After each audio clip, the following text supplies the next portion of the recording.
guys. Welcome back to another episode of Dysfunctionally Functional. And as I told you before, I'm kind of learning as I go. You'll probably see a lot of changes to the channel as I learn and grow in this. I did kind of tweak the name to make it a little bit more personal for me to Dysfunctionally Functional Life with Tam Collins. That makes it, a little bit more my own, but I'll probably still refer to it as Dysfunctionally Functional because that's easier to say. So, anyway, where we left off, I'm going to do a series on the Watts murder case and the Watts couple.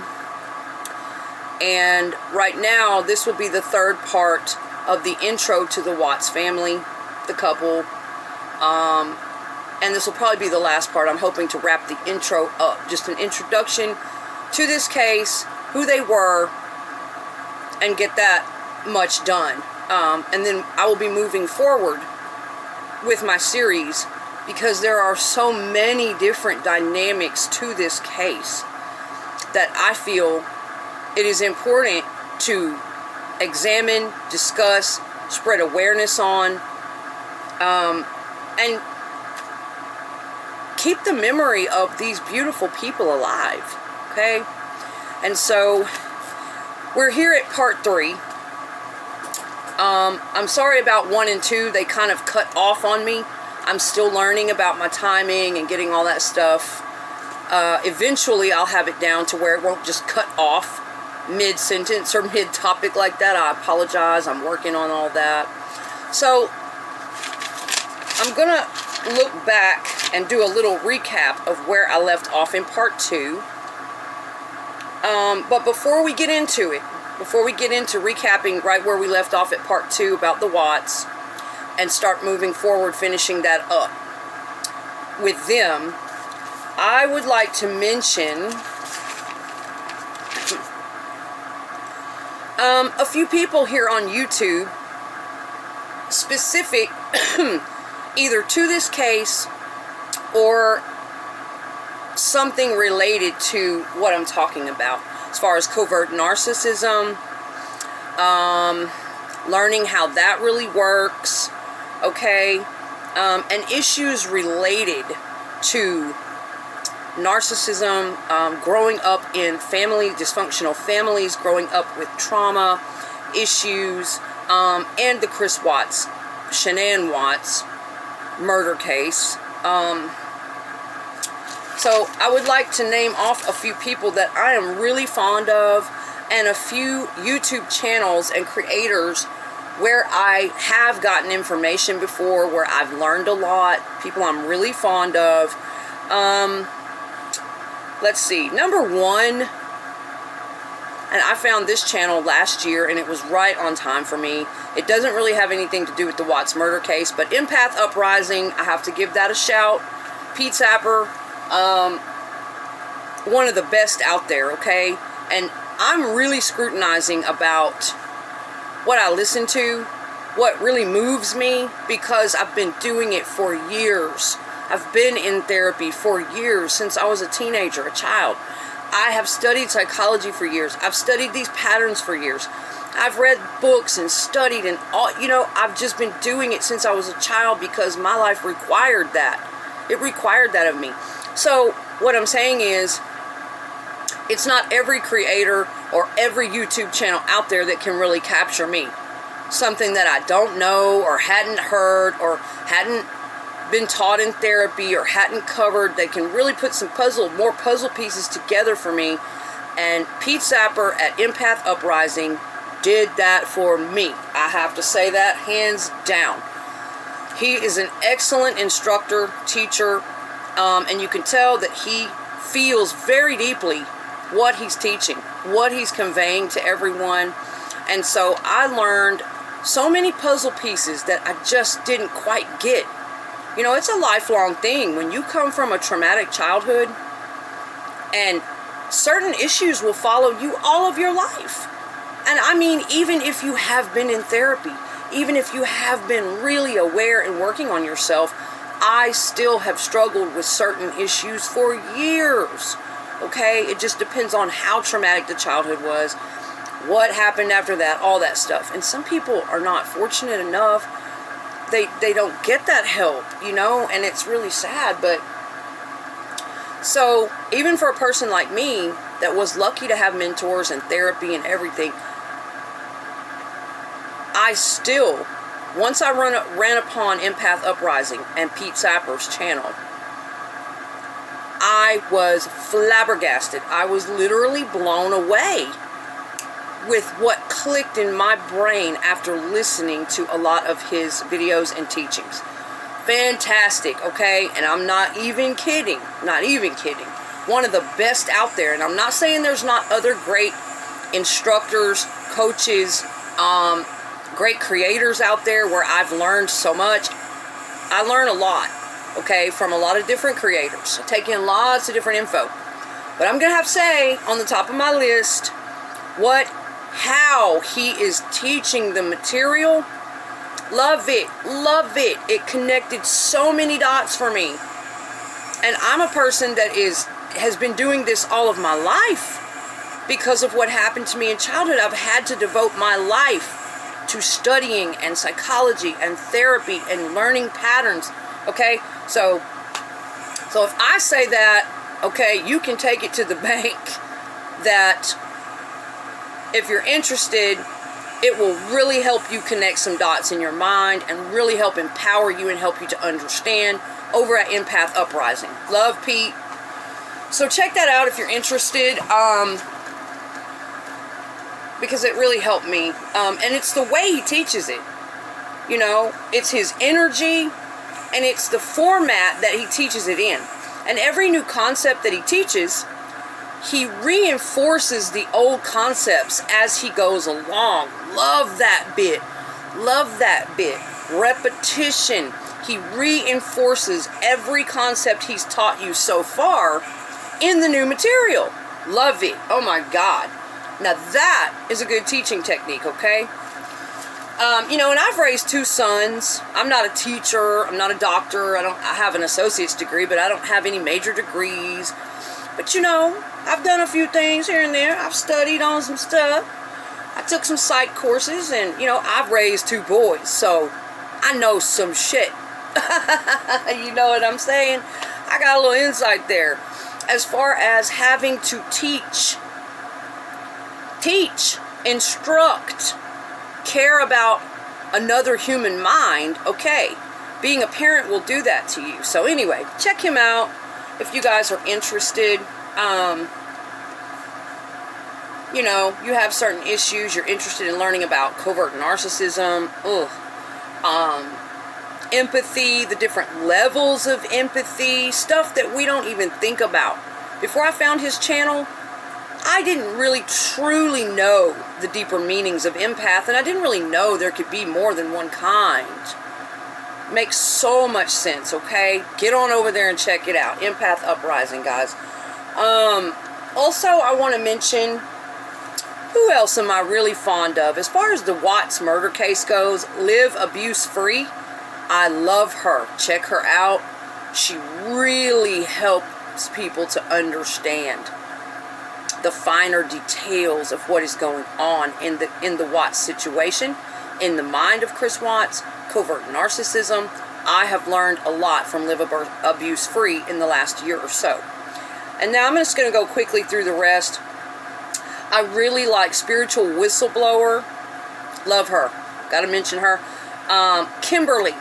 There's a woman, a creator on YouTube. She just goes by Kimberly.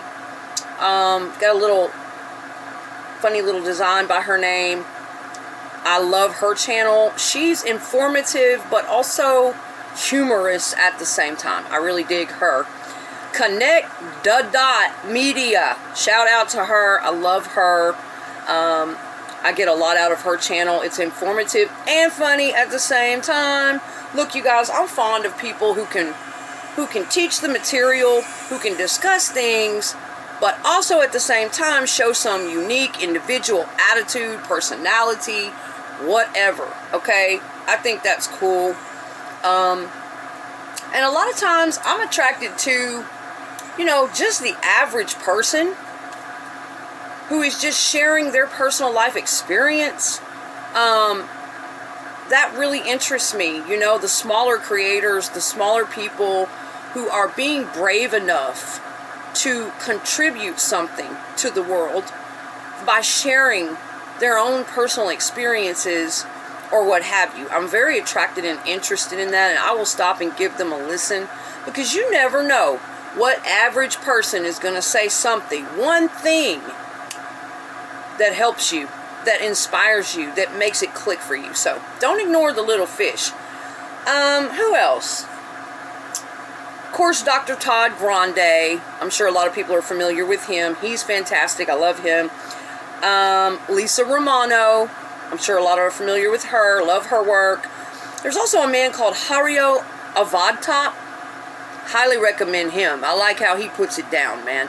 And all of these people have to do with teaching psychological concepts, teaching about narcissism, teaching about childhood patterns, toxic patterns.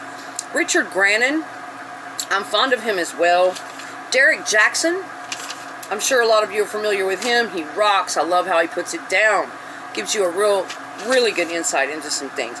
So, okay, those are just, oh, Michelle After Dark. I've just gotten turned on to her recently. Love her. And Plunder. Plunder's good on the Watts case. And guys, if I didn't mention, I will be mentioning more in the future that I either get information from, learn from, enjoy the content, but I always want to give those people their props, okay? And these are the main that I've been on a lot, okay? That just really have helped me, okay? But I'll be mentioning as I go in the future, because, you know, I always want to give credit to those where I'm getting information and things like that. Now, let's move on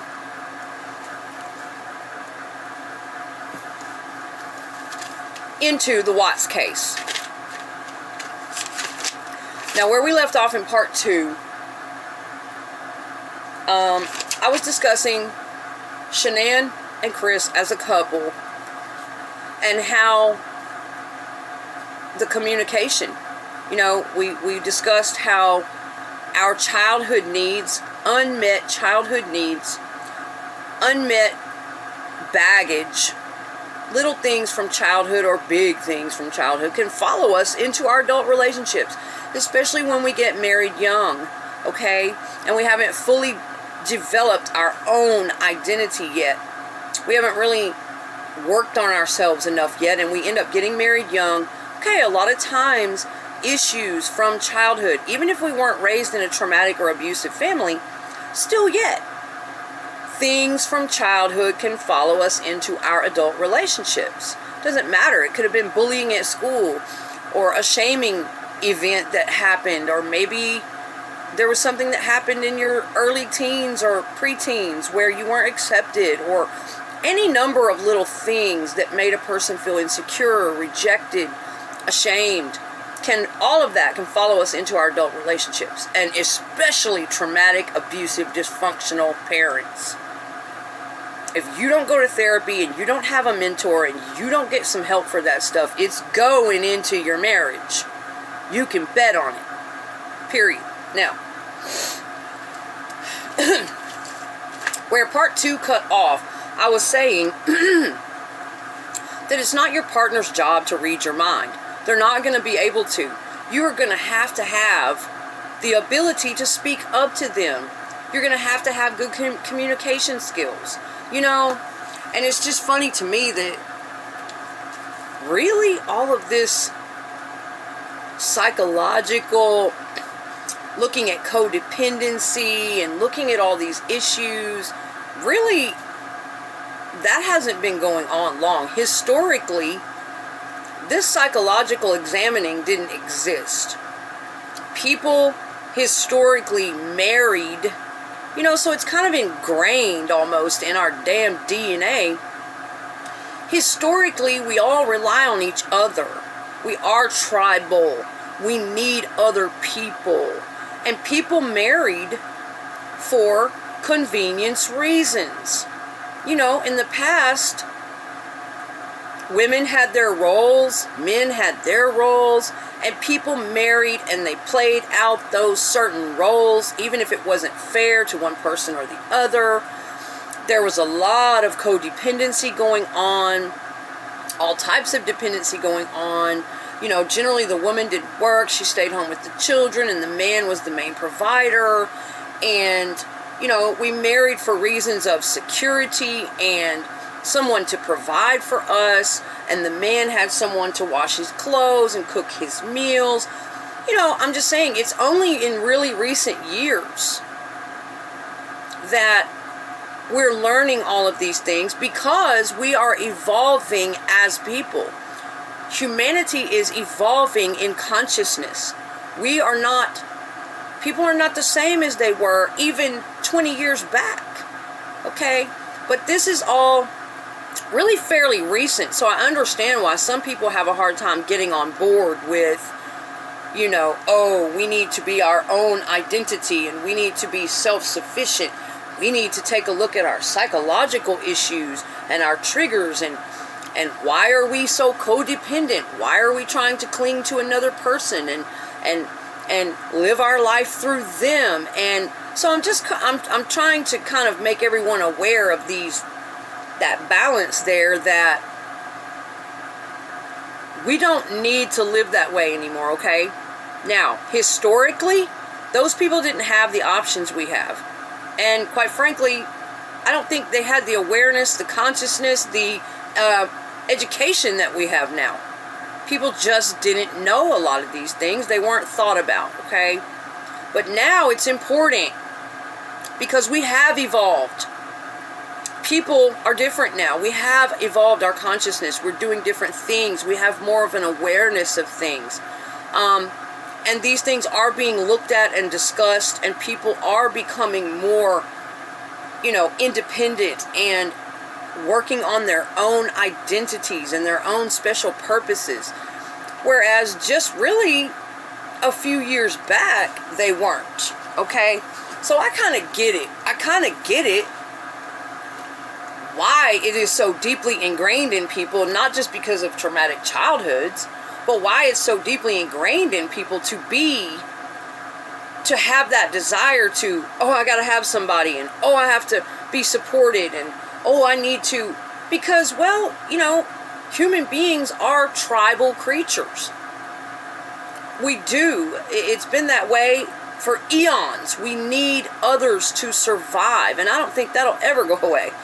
But at the same time, we are evolving in our consciousness. You know, the collective consciousness is changing. It's ascending. And so we don't need to do the things that we used to need to do. It's different now. And I think there's a battle kind of going on in the minds of a lot of us.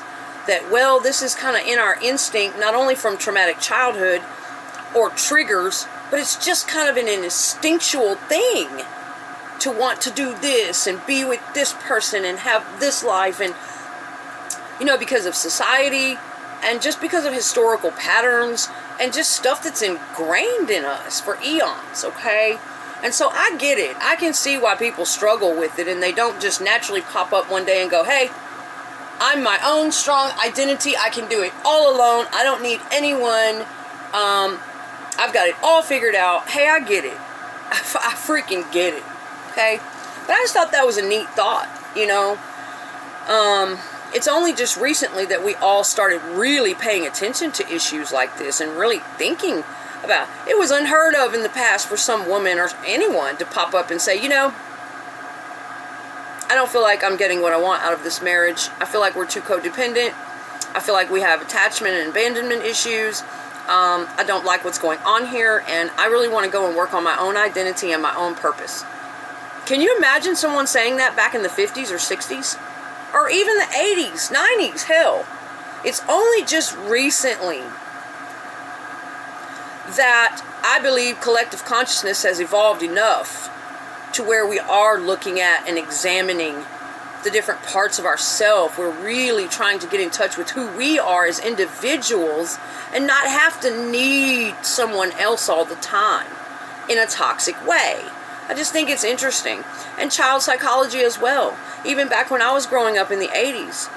Yeah, it was going on, but not nearly like it is now. And prior to the 80s, in the decades prior to the 80s, man, those parents got away with some shit. They got away with some shit. Because really, nobody was looking into stuff like that. Nobody was thinking about the mind of the child, how it's going to affect the child when he or she grows up. People weren't really looking at all that, and now, oh hell, it's really different. Really, really different. People put the child first. They are looking at their needs, how this is affecting their mind. You know, we are much more aware now than ever before. So I just thought those were some interesting things. I'm sorry, you guys. Let me get on into what I promised you. Okay. So where we left off in part 2 about the Watts family, I spoke on the lack of communication. I mentioned Lena Derhally, the psychologist that I'm very fond of, who is Imago certified, which is a relational theory, how she works with couples on communicating, conflict resolution, and taking a look at their childhood baggage. There are so many couples that are riddled with triggers and issues from their childhood that they are not aware of, that they are playing out every day in a cycle with one another. Yeah, absolutely. And I was doing it. I've done it in the past. I still struggle to this day sometimes. And I had to be taught by my therapist. And it was like a light bulb going off when she really made me realize what I was doing, the patterns. And so we have Chris. We have Chris on the one hand. To me, after all the studies and taking him in, the evidence and all these things, his backstory, his total lack of emotional intelligence. It's just not there. You know, he might have been a man going to work every day, shuffling through the motions of things every day. And I'm not a doctor. I can't diagnose that man. But after all the evidence, study, facts, taking him in, listening to psychologists, and my own inner knowing, my own past history and experiences, and really looking into he and his family and his actions, covert narcissism all day long, okay? Now, what the other problems going on inside of that man, I don't know. I'm not a doctor. I'm sure it's multi-layered. I'm sure he has several different things going on. Psychopath would come to mind for me, ding, ding, ding, but, you know, I definitely see covert narcissism written all over that dude. Number one, because I've lived with covert narcissists. And that's really the only way to pick up on them and their patterns, their words, how they act, how they live their life, how they communicate or don't communicate. And once you have been through that, you can see them. They are no longer hidden to you. You can pick up on them. You have an inner wisdom to that, okay? So here he is with all of these inferiority complexes inside, and shame, and scared to speak up to his wife, feeling controlled by her. All of this is brewing inside of him, and he not having the emotional maturity to speak up to her, to reach out to a therapist. All of that's brewing inside of him. And I feel like, he really went into the marriage. We're going to get into this later on. I feel like he really went into the marriage young, emotionally immature, and riding high on narcissistic supply. He looked like a hero. Somebody was finally giving him the admiration and the love and appreciation. Something was lacking inside of him as a child. The insecurity, the whatever. I believe he went into that marriage riding high on the fuel he was getting, the idea that everybody looked at him as the hero and the loving guy. But a covert narcissist cannot play that out. They cannot follow through. They can come in looking good, talking good. They can come in attached to an idea, but they are not there for the deeper and long haul, okay? We'll get into that later on the channel. So his time was running out. His narcissistic supply had run out. the ideas that he came in attached to weren't really working out for him. Here's this woman and children depending on him to be a part of the family and to really have the emotional capacity to appreciate his family and handle things. And he's on some whole other trip. And I think he was probably on it for years. And I think Shannan, determined to make her marriage work, determined to follow through once she did fall in love with Chris. Because at first, you know, she was trying to be reasonable and slow the brakes on it. Another thing a covert narcissist is good at is pushing you, rushing you. I just have to have you. Yes or no? Are we going to be together forever? Are you committed to me? Rushing you, pushing you, going overboard to impress you. And but Shannan had her reservations like any smart woman would in the beginning. And she wanted to slow it down a little bit, but she finally caved in, and she really fell hard for this man. Because that's what a normal, healthy person does. They go slowly at first. They don't warm to you overnight. They're not your best friend in 5 seconds. They're not in love with you in 5 seconds. They put the brakes on a little bit. A really genuine, loving, healthy-minded person takes their time. So you can automatically pick up on a warning sign when someone comes into your life and they are overcompensating, okay? You can immediately see that shit. When they are just going overboard to impress you. Flowers and rubbing your back for 4 hours and just really going out of any human capacity to do certain things for you. That is an alarm signal, okay? And I know a lot of times we want to think, oh, give the boy a break. He's shy. He might be a little insecure. He just wants to impress me, so I'm going to blow that off. You know, I'm going to give him a break. Yes, we do that. And I believe that's what Shannan ended up doing. And since she was a really caring, genuine person, people like that want to guard their emotions. They want to make sure that if they do commit to someone, it's going to be real and they're going to be solid. So they take their time. They don't just go running like an emotionally immature teenager into stuff. But she finally did, and boy, once she did fall, she fell hard. And she loved that man, and she wanted to honor her commitment and devotion to him. And while he had his thing going on, just the opposite, his ideas about things and whatever shallow shit he was attached to looking for in the marriage, Shannan, I feel, was blindsided, just blinded by her own determination to make that marriage work once she fell for that man and fell deeply in love with him and they began to have children. She was so determined to be a good mother, to be a good wife, to make everything perfect, to cover all bases, and she just worked hard, and that was her trip. Now, I also think a lot of that determination stems back to her own childhood and some issues she had, and anxiety within herself, perhaps back in her early years, not feeling good enough, feeling some insecurity, and really wanting to work on that in herself, not store it up and hide it. I don't believe she wanted to be attached to some idea like a narcissist would come into the relationship. I believe that by the time she let Christopher into her heart, she genuinely fell for and loved that man. And I hate to say it, there is nothing wrong with what that woman was doing. Nothing.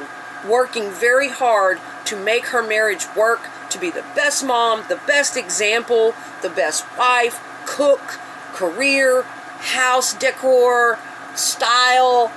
The woman covered all the bases. Shannan was a rock star, okay? And shout out to her. You guys, I will tell you the story of this shirt, Thrive, okay? It's not from her company. It's actually from, I don't know, some Bible program or something. But shortly after I ran into her case last year, and I had been studying it deeply, and I'm talking grieving the loss of these people, going deeply down into her and the little girls' lives and the story, feeling very connected to that and very empathetic towards that.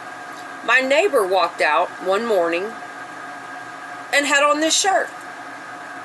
And I couldn't believe it. I just froze in my tracks. It said Thrive. And it caught my eye, and that was Shannan's business. She sold Thrive and talked about Thrive a lot. And I don't know, it was just so coincidental. It freaked me out. I said, oh my God, where did you get that shirt? And it turns out this shirt has to do with something else, not that company, but I had to have it.